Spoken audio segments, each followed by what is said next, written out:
Selamat pagi Bapak Ibu sekalian. Namo Sang Hyang Budaya. Namo Buddhaya. Kita dibuka sedikit Bapak Ibu ya, maskernya saya ya, supaya hawanya tidak dikeluarkan dihirup lagi gitu ya. Oke Bapak Ibu, luar biasa pada pagi hari ini cukup banyak pejabat kita pada pagi hari ini. Izinkan Bapak Ibu saya berbagi cerita. Bukan bermaksud nanti menggurui Bapak Ibu ataupun memberikan hal yang mungkin nanti bisa jadi apa ya, menggurui lah istilahnya Bapak Ibu ya. Jadi kita sama-sama berbagi. Nah Bapak Ibu, yang saya ambil adalah materinya mengenai bijak berbuat bajik. Nah Bapak Ibu, kalau bicara mengenai bajik, mengenai kebaikan, Bapak Ibu tidak usah diragukan lagi, kita semua pasti sudah sering melakukan ini gitu ya. Dimanapun kita berada, semaksimal mungkin kita akan berusaha melakukan perbuatan baik. Tapi Bapak Ibu, kita tidak hanya melakukan perbuatan baik itu saja, tapi bagaimana kita melakukan perbuatan baik itu agar yang kita lakukan itu benar-benar memuaskan orang. Jadi jangan sampai nanti lihat kita berbuat baik, tapi terkadang kan orang tidak merespon hal yang sama dengan kita. Ya. Nah, termasuk Bapak Ibu pada pagi hari ini kita semua diberi kesempatan untuk berbuat baik. Jadi Bapak Ibu sekalian ada di sini, nah itu pun sudah melakukan suatu perbuatan baik. Ya, kalau di Parita Mahamanggala Sutta itu Bapak Ibu namanya Kalena Dhamma Sawana, mendengarkan dhamma pada saat yang sesuai. Etang Manggala Utama, itu adalah berkah utama. Artinya pada pagi hari yang berbahagia ini Bapak Ibu, kita semua sudah sama-sama melakukan perbuatan baik. Ya, perbuatan baik. Nah ini kalau kita ngomong Bapak Ibu, kalau jalurnya mau kemana nih? Ke surga ya Bapak Ibu ya, kalau kita ngomong ke surga gitu ya. Nah ini Bapak Ibu ini tidak memerlukan biaya yang mahal. Ya, Bapak Ibu cukup datang, kita kebaktian, kita mendengarkan sharing dharma. Nah itu Bapak Ibu sudah melakukan perbuatan baik yang luar biasa. Jadi tidak perlu nanti kita bersusah-susah gitu. Justru Bapak Ibu kalau kita mau buat jahat itu, kalau mau dihitung biaya, justru biayanya juga lebih besar. Orang-orang yang pakai narkoba itu Bapak Ibu bayar. Ya. Bapak-bapak yang mau selingkuh bayar juga kan? Sama Bapak Ibu. Jadi sama halnya kalau kita ngomong misalkan sehat itu mahal, ya sehat itu mahal. Sebenarnya kalau kita ngomong sehat juga murah Bapak Ibu. Kalau mau olahraganya lari, jalan cepat. Ya, kalau sampai olahraga Bapak Ibu yang beli sepeda jutaan itu di luar itulah gitu ya Bapak Ibu ya. Nah itu kan Bapak Ibu itu biayanya nggak ada biaya gitu kan. Makannya teratur Bapak Ibu, tidurnya teratur gitu ya. Justru kalau Bapak Ibu sakit itu yang mahal gitu ya. Apalagi kalau kita sekarang di zaman corona seperti ini Bapak Ibu tidak usah sama-sama keluarga, kadang sama teman juga kan kita lihat kiri kanan, kira-kira ini sama-sama sehat atau tidak. Kadang kita juga jadinya saling meragukan kita sama yang lain. Nah Bapak Ibu, yang pertama itu adalah bagaimana kita melakukan kebaikan itu secara bijak. Yang pertama adalah Bapak Ibu kita melakukannya sesuai dengan waktunya. Artinya Bapak Ibu seperti pada saat seperti ini Bapak Ibu kita belajar dhamma, kita sharing dhamma bersama. Ini waktunya yang sesuai. Artinya Bapak Ibu kalau kita berdoa semoga semua makhluk hidup berbahagia, artinya kan Bapak Ibu kita mendoakan semua makhluk baik yang tertampak maupun yang tidak tampak. Kalau seandainya saya juga men-sharing dhamma ini di waktunya yang sesuai, Bapak Ibu hadir, artinya itu kita anggap sebagai waktu yang sesuai. Tapi kalau kita berbicara, kalau kita memberikan dhamma sharing seperti ini bukan hanya manusia yang terlihat saja yang ada, yang tidak terlihat juga ada, tapi kan kita harus mencocokkan juga Bapak Ibu. Kalau saya bicara sendiri-sendirian di sini, tidak ada Bapak Ibu yang mendengarkan, berarti kan kalau kita mau sesuai dengan waktunya, ya sisip-sisip bisa dikatakan orang gila gitu kan, ceramah kok nggak ada orangnya gitu kan. Tapi kalau kita sama-sama berdoa di sini Bapak Ibu, artinya bukan kita hanya mendoakan kita secara pribadi, tapi kita juga mendoakan juga semua makhluk. Nah, jadi Bapak Ibu, ini yang perlu kita pahami bersama supaya nanti kita tidak salah. Bapak Ibu, yang beberapa bulan yang lalu mungkin kita banyak melihat ada orang-orang yang melakukan kegiatan sosial dengan memberikan bantuan. Nah, itu juga Bapak Ibu, kan kita harus lihat waktunya yang sesuai juga. Kalau sampai kita memberikan bantuan, kita mengumpulkan orang dalam jumlah yang banyak, kan itu juga tidak sesuai. Bapak Ibu memberi bantuan di jalan yang mengakibatkan lalu lintas macet, itu juga tidak sesuai. Artinya Bapak Ibu, hal-hal baik yang kita lakukan harus juga kita lihat bagaimana sisi yang bisa memuaskan waktu, memuaskan semua orang untuk bisa mendapatkan hal yang baik dari apa yang kita lakukan. Nah, Bapak Ibu, dalam hal kita melakukan kebaikan. Jadi Bapak Ibu, kebaikan ini kan sebenarnya kalau kita mau kaitkan dia dengan karma, artinya Bapak Ibu, kita melakukan suatu karma baik. Kalau misalkan Bapak Ibu pada saat suatu kejadian Bapak Ibu mendapatkan musibah, menurut Bapak Ibu itu termasuk hal yang baik atau tidak? Kalau kita dapat musibah, itu pertanda hal yang baik atau tidak? Gimana Bapak Ibu? Ya, kira-kira baik atau tidak kalau kita dapat musibah? Ada? Kira-kira baik? Bapak Ibu, kalau kita dikasih pilihan, pasti kita tidak mau mendapatkan hal yang buruk. Kita tidak mau mendapatkan karma yang buruk. Tapi Bapak Ibu, ini misal. Kalau misalkan kita punya stok karma buruk seperti ini, Bapak Ibu. Misal ya, kita punya stok karma buruk seperti ini. Kalau nanti suatu saat kita mendapatkan musibah, kira-kira stok karma buruk kita bertambah atau berkurang? Berkurang. Kalau Bapak Ibu menjawabnya berkurang, artinya bisakah itu kita katakan bahwa artinya di saat kita mendapatkan karma buruk, berarti di situ kita mengurangi stoknya. Apakah itu kita bisa katakan hal yang baik, Bapak Ibu? Nah, sama halnya juga Bapak Ibu, kalau Bapak Ibu juga punya stok karma baiknya seperti ini, pada saat kita kehidupan sekarang ini kita juga mendapatkan karma baik itu, kira-kira kalau kita tidak melakukan perbuatan yang baik lagi, maka stok karma baik ini akan seperti apa Bapak Ibu? Akan tetap, akan naik, apa dia akan turun? Boleh kita jawabnya akan turun Bapak Ibu? Boleh ya? Nah, artinya Bapak Ibu, ini yang harus tetap kita pupuk. Jadi kalau pada saat kita lahir pada saat ini Bapak Ibu, artinya kita menikmati karma baik kita pada kehidupan yang lampau. Tanpa kita sadari, kira-kira pada saat lampau kita tuh melakukan apa gitu ya. Kalau Bapak Ibu yang ganteng, yang cantik gitu ya, nah, mungkin bisa dipastikan bahwa Bapak Ibu dulu waktu zaman kehidupan lama Bapak Ibu gemar berdana misalkan. Nah, tapi hati-hati juga berdana Bapak Ibu ya, karena kan agak sensitif gitu ya. Karena orang konotasinya biasanya kalau kita ngomong dana itu kan nanti kaitannya dengan duit. Ya, nah duit ini kan sensitif Bapak Ibu. Ya. Jadi hal-hal baik yang bisa kita lakukan itu tidak hanya dengan Bapak Ibu dengan hanya berupa uang. Cuma kadang orang resikonya kan dalam bentuk uang. Ya, karena kan orang tidak mau ribet. Termasuk Bapak Ibu pada saat ini setelah kebaktian, misalkan Bapak Ibu juga berdana dalam bentuk materi, itu juga termasuk karma baik. Kalaupun nanti setelah pulang dari sini Bapak Ibu mendapatkan teman atau saudara yang curhat Bapak Ibu, nah itu Bapak Ibu juga termasuk juga berdana. Jadi kalau kita ngomong soal duit kan kadang orang tidak mau duit, jadi dia tidak bisa berdana, nantinya dia tidak bisa buat baik. Nah Bapak Ibu kalau ketemu orang-orang yang mau curhat, yang mau cerita sama Bapak Ibu, nah itu juga Bapak Ibu sudah melakukan perbuatan baik. Melakukan perbuatan baik melalui apa? Melalui pikiran, melalui ucapan Bapak Ibu. Nah itu justru harus lebih hati-hati Bapak Ibu. Kalau Bapak Ibu cuma dana, itu begitu Bapak Ibu serahkan ke kotak dananya, itu selesai urusannya Bapak Ibu. Walaupun secara agama Budanya kita tahu ada 3 hal yang harus kita perhatikan pada saat Bapak Ibu memberikan dana, yaitu sebelum, pada saat, dan sesudah itu Bapak Ibu harus senang.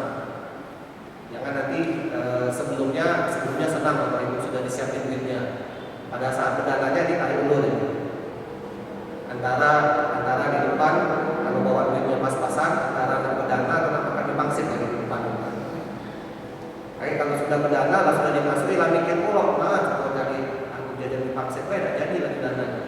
Nah Bapak Ibu itu kan kriterianya di sana.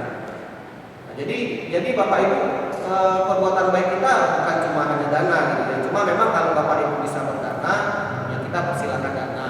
Kalau dalam bahasa yang populer kan orang nyebutnya sedekah gitu ya. Ya. Jadi kalau kita mau ngomong itu yang agak negatif itu jangan pelit-pelit gitu Bapak Ibu maksudnya ya. Karena kadang-kadang orang pelit itu kadang dia tidak suka juga Bapak Ibu sama orang pelit itu. Kadang lihat itu pelit, padahal dia juga pelit.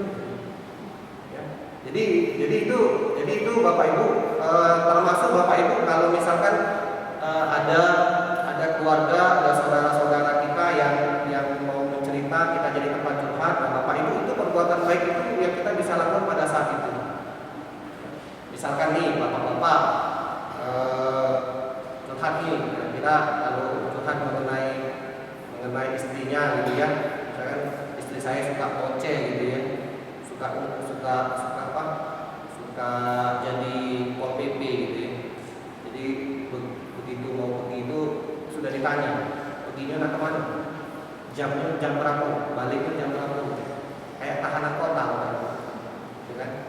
Itu bisa jadi bahan curhat. Kalau kita menerima curhatan itu tidak dengan benar-benar, nah itu kita bisa jadi manasin juga Bapak Ibu. Ya dilantang, ditanya di mana beda bisa, takut sama bini, susah ya Bapak Ibu. Jadi siap-siap itu jadi baik-baik orang cuma curhat sebentar saja, kan ujung-ujungnya kan responnya respon negatif jadinya kan menganggapin akibatnya orang tidak berpikir macam-macam, jadinya kan dia bisa berpikir macam-macam. Akibatnya nanti di rumah kan dia bisa ribut. Ya. Padahal kalau ditanya kan kita laki-laki takut sama istri bapak-bapak. Kita sebenarnya tidak takut ya bapak-bapak ya. Cuma memang istri kita kadang lebih berani dari kita itu aja. Jadi kalau dia takut kan tidak enak kita ya. Jadi kita ngomongnya istri kita lebih berani. Nah termasuk ibu-ibu juga. Kalau misalkan menerima curhatan secara sesama ibu-ibu gitu ya. Nah itu juga sama. Ya. Kadang cerita suami saya tuh tidak pernah ingat kapan anniversary gitu ya. Nah itu bapak itu juga bisa jadi curhatan juga gitu. Itu juga bisa panjang gitu ya. Laki yang udah kayak itu, laki yang ingat, kadang romantis laki yang punya bunga, makanan gitu ya.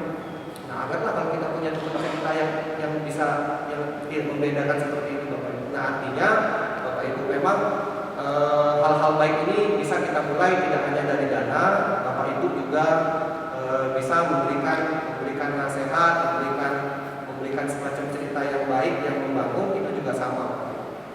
Nah, jadi kalau bicara mengenai kebaikan Bapak Ibu di setiap agama juga mengajarkan sebuah kebaikan. Kalau Bapak Ibu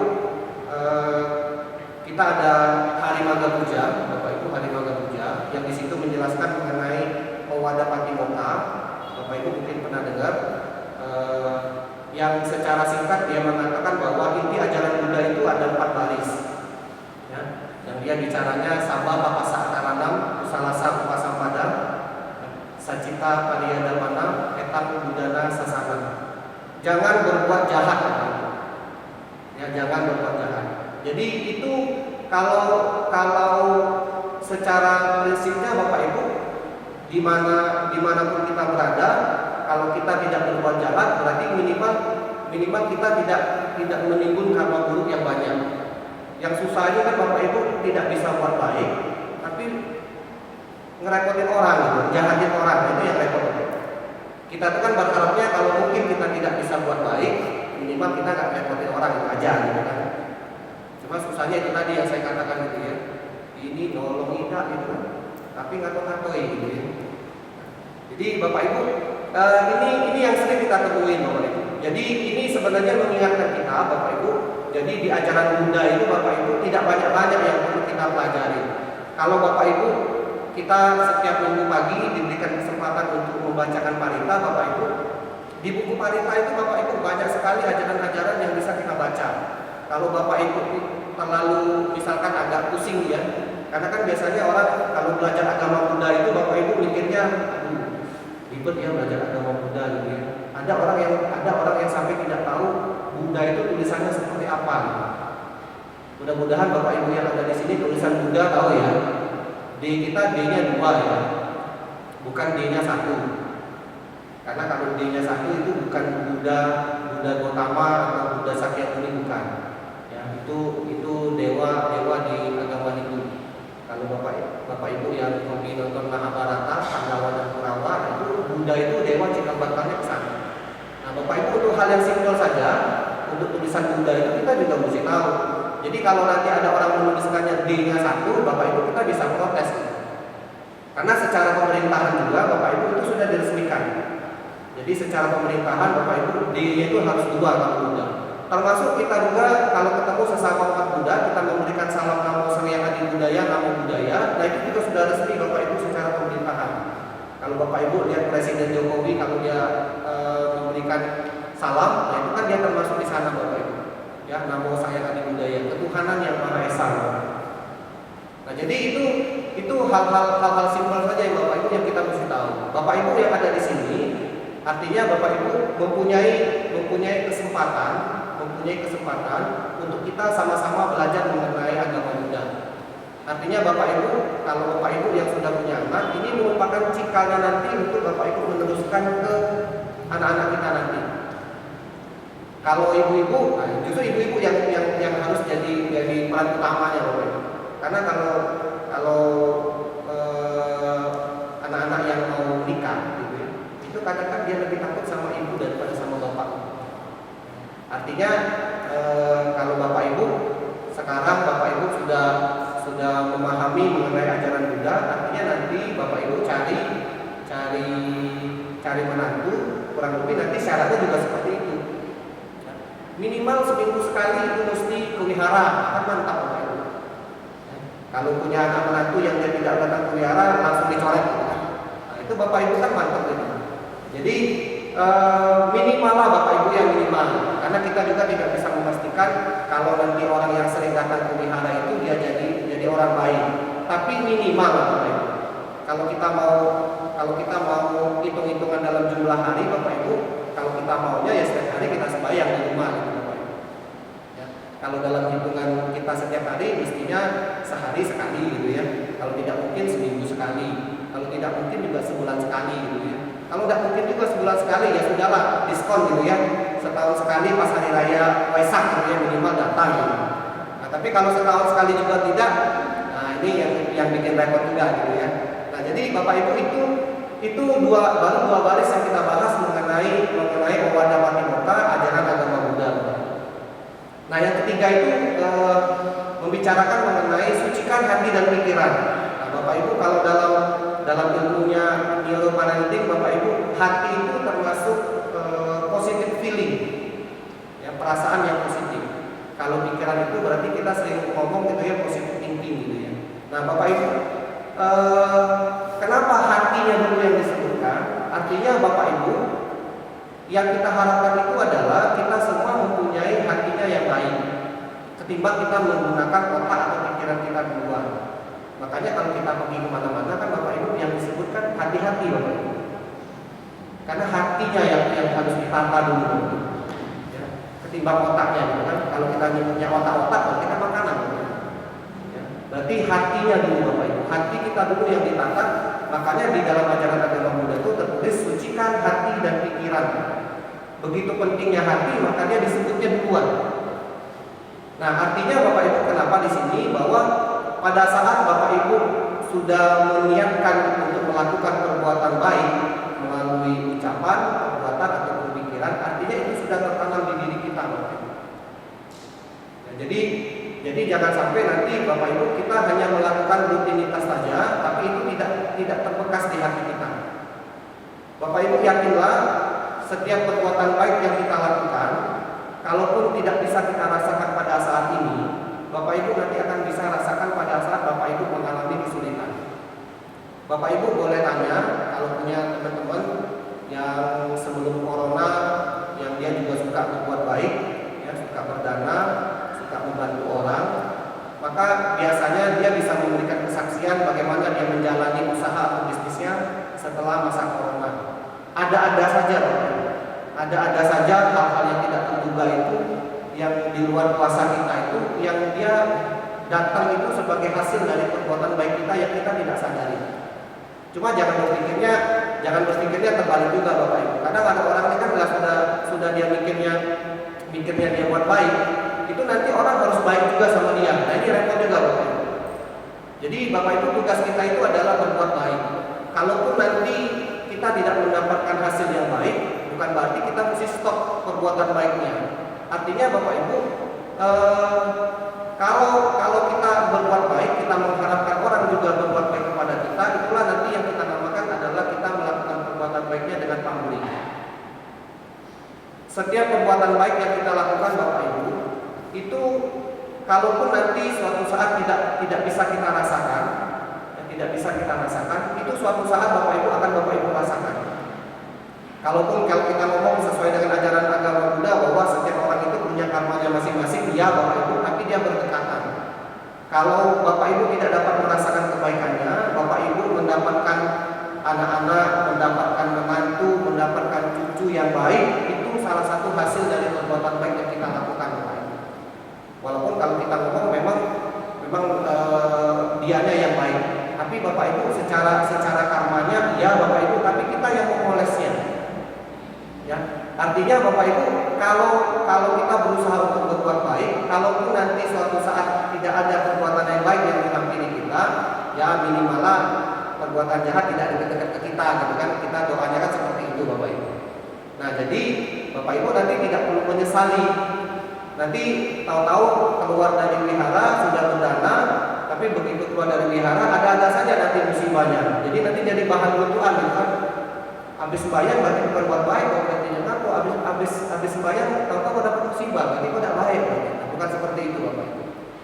Jadi yang bisa kita lakukan adalah Bapak Ibu bahwa bijak dalam berbuat baik adalah manfaat yang mau kita dapat itu bukan hanya pada kehidupan kita sekarang, tapi pada kehidupan Bapak Ibu yang akan datang itu juga Bapak Ibu bisa rasakan.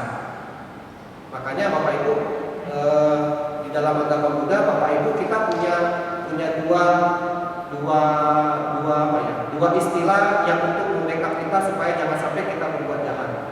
Kalau Bapak Ibu pernah dengar ada yang namanya hiri sama otatau. Ya, hiri itu adalah malu untuk berbuat jahat, otapa itu adalah takut menerima akibat dari perbuatan jahat. Nah Bapak Ibu, ini alatnya sebenarnya. Ini alatnya Bapak Ibu. Jadi ini sudah diberikan oleh Buddha, ini alatnya supaya kita sama-sama nanti bisa mencapai alam yang tidak berkondisi. Kalau ditanya apa tujuan umat Buddha, Bapak Ibu, tujuan umat Buddha bukan hanya sekedar di surga Bapak Ibu. Ya, kalau di agama Buddha itu Bapak Ibu, surga dan neraka itu cuma bagian kecil. Ya, kita di agama Buddha itu punya 31 alam kehidupan. Jadi surga sama neraka itu cuma ada beberapa saja bagian di sana. Nah, Bapak Ibu, istilah-istilah seperti ini kalau kita punya kesempatan, Bapak Ibu punya waktu yang lebih, Bapak Ibu bisa baca. Cuma kadang godaan kita kan untuk baca kan juga berat. Apalagi kalau bacanya di rumah kan godaannya banyak, apalagi ibu gitu kan. Bapak-bapak juga sama, mau baca buku itu kalau bisa bertahan setengah jam itu sudah cukup gitu ya. Kadang sudah 5 menit lihat tulisan kata-kata itu saja itu tidak lama itu ngantuk. Nah makanya Bapak Ibu, kita punya kesempatan Bapak Ibu melakukan perbuatan baik pada hari ini, dan kita sama-sama sharing di sini.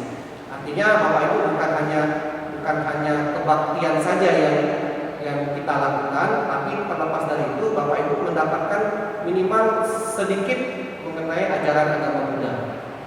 Jadi jangan sampai nanti kita sebagai agama Buddha kita tidak tahu. Bapak Ibu, kalau di dalam pernikahan kita juga mengharapkan keluarga yang hidayah sekaya, ya, sejahtera dan bahagia. Itu juga kita ada istilahnya. Kalau kita mau mengucapkan teman-teman kita ulang tahun, kita bisa mengucapkan ayuwano sukang balang. Ya. Jadi Bapak Ibu, kita juga hal-hal yang kecil-kecil seperti ini, Bapak Ibu, kita juga harus dapetin di dalam ajaran kita. Supaya kenapa begitu kita ditanya, kita bisa jawab. Kadang kita ini karena kita melakukan puja bakti hanya sebatas rutinitas tanpa kita membahas mengenai dhamma, kadang kita stop sampai di situ Bapak Ibu.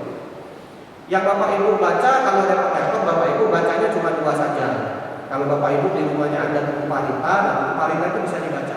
Terjemahannya itu bisa dibaca. Ya, jadi kita kita yang sudah berkeluarga, di situ ada juga karena mereka sudah menyokong anak dan istri atau suami. Nah, itu juga ada. Jadi di dalam kehidupan kita sehari-hari di buku Parita itu juga ada. Kalau Bapak Ibu mau satunya lagi, Bapak Ibu bisa mempelajari mengenai riwayat hidup Buddha. Tidak mungkin kita bisa mempelajari agama Buddha, tapi kita tidak mengetahui bagaimana riwayat guru kita. Bapak Ibu kalau dulu mungkin kita agak repot carinya riwayat hidup Buddha. Ya kan carinya harus pakai buku. Nah sekarang Bapak Ibu dengan teknologi Bapak Ibu bisa browsing, bisa Google, bisa YouTube mengenai riwayat hidup Buddha. Nah kenapa Bapak Ibu? Dua ini saja yang penting, bukan yang lain tidak penting Bapak Ibu, karena ini untuk jadi teladan kita. Bagaimana mungkin kita bisa mempelajari agama Buddha, tapi kita tidak meneladani bagaimana hidup Buddha. Kalau kita sudah buat baik sama orang, ternyata orang sama kita jahat, Bapak Ibu, kita belajar dari riwayat hidup Buddha. Bagaimana Buddha yang terus berbuat baik kepada sepupunya Dewadatta, sampai pada saat dia meninggal itu tetap mau didoakan supaya dia tidak terlahir di alam neraka Avinci. Nah itu juga sama Bapak Ibu. Jadi kalau kita sudah buat baik juga, ternyata kita dapatkan hasil yang buruk, kita belajar saja dari riwayat hidup Buddha. Ternyata Buddha yang demikian itu pun, ya, Buddha yang kita sebut yang sadar, yang telah mencapai pencerahan sempurna, beliau pun juga mengalami hal seperti itu. Jadi kita tidak bisa mengeluh gitu ya. Kadang kan kita kalau sudah buat baik itu kan kita maunya mendapatkan hal yang baik, Bapak Ibu. Kita tidak terima kalau kita sudah baik itu jahat seperti itu. Kita tidak terima Bapak Ibu. Nah kita belajar dari riwayat hidup Buddha itu, kita tahu bahwa Bapak Ibu bukan cuma kita yang hanya manusia biasa ini saja yang mengalami itu. Bahkan zaman hidup Buddha juga demikian. Ya. Nah Bapak Ibu, kebaikan-kebaikan inilah Bapak Ibu yang kita harus tekankan dalam pengertian kita secara pribadi. Jadi kalau Bapak Ibu baca dari riwayat hidup Buddha, Bapak Ibu, ajaran agama Buddha itu diharapkan Bapak Ibu kita sendiri itu punya pengertian sendiri yang mendalam. Kalau Bapak Ibu pernah dengar riwayat kisah Gotami Bapak Ibu.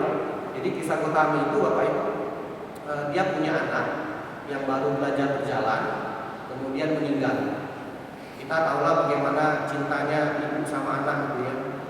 Jadi bagaimana menjalani kehidupan 9 bulan 10 hari untuk mengandung gitu ya.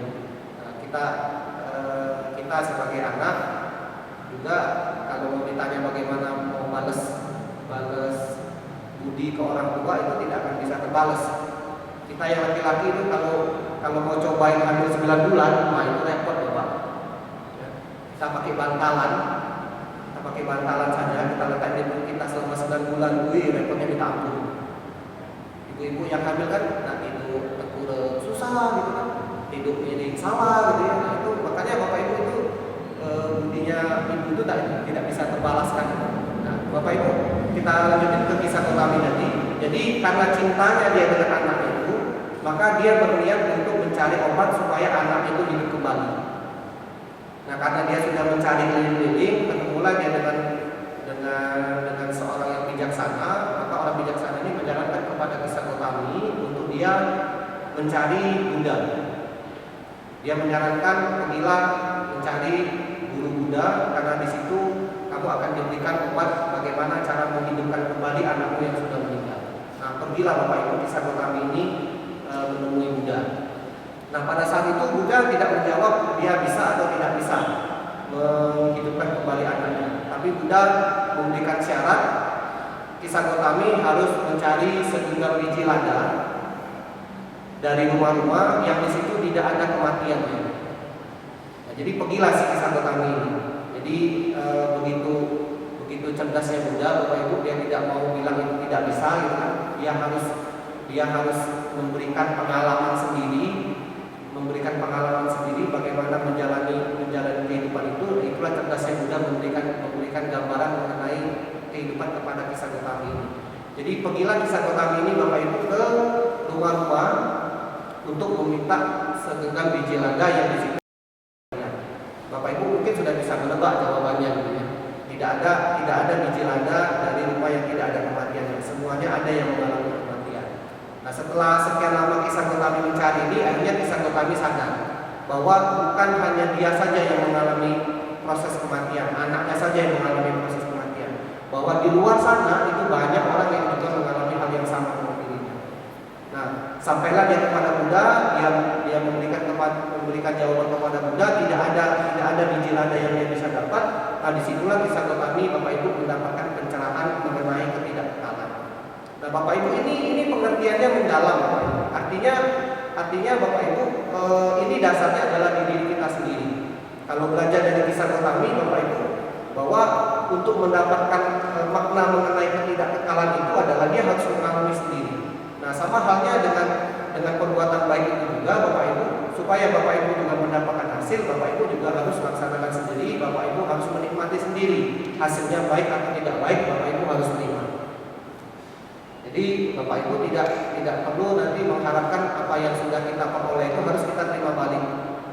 Tapi yakinlah Bapak Ibu, nanti di suatu saat, pada saat Bapak Ibu mengalami kesulitan, ada saja nanti karma baik Bapak Ibu yang akan pilih.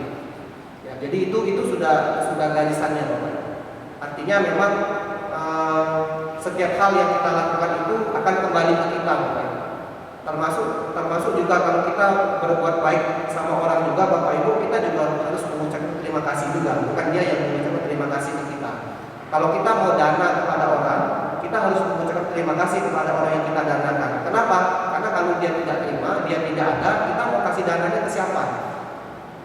Cuma kan kadang kita mikirnya kita lah sudah ngasih duit, kita lah sudah bantu dia, masa bukan dia terima kasih seperti itu, masa kita terima kasih gitu. Kadang kita tidak ikhlas seperti itu Bapak Ibu. Nah, tapi hukum timbal baliknya seperti itu Bapak Ibu. Ya, jadi hukum karma kita sebab akibatnya seperti itu. Nah Bapak Ibu, ini saja materi yang bisa saya sampaikan mengenai wajib dalam berbuat bijak. Mudah-mudahan apa yang saya sampaikan Bapak Ibu dapat berkenan, dapat kita laksanakan bersama. Terima kasih Bapak Ibu atas waktu, atas kesempatannya. Mohon maaf kalau ada kesalahan. Terima kasih. Selamat pagi. Namo Sang Hyang Adi Budaya. Namo.